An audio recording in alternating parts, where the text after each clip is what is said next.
ఈ ఆక్షేపణ చేసే వాళ్ళ మతాల్లోకి వెడితే అమ్మయ్య కన్యకకి పిల్లలు పుట్టడం ఏమిటయ్యా అని అడిగితే దానికి ఏమిటి సమాధానం?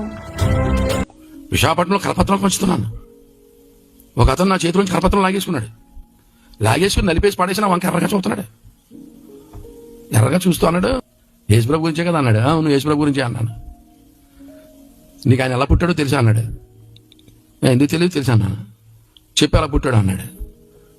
కన్య మరియ పరిశుద్ధాత్మ ద్వారా గర్భం ధరించి యేసుని కన్నదన్నాను. నీకేమైనా మెంటలా అన్నాడు. అన్నాను. పురుషునితో సంబంధం లేకుండా పిల్లలు పుడతారా అన్నాడు. నేను అన్నాను, మనుషులకైతే అసాధ్యం కానీ దేవునికి సమస్తము సాధ్యమే అన్నాను.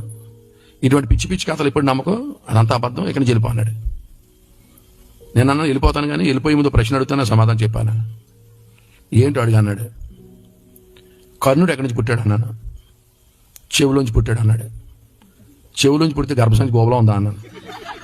ఆడికి మెంటలో వచ్చేసింది. గర్భసంచి గోబలో ఉంటే ఇంత అయిపోతా గోబా. ఇప్పుడు గర్భవతి మొహం చూస్తే బిందంత మొహం వేసుకుని చచ్చిపోమా అన్న దాబుని.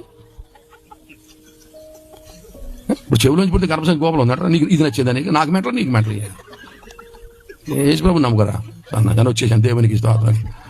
హల్లెలూయా.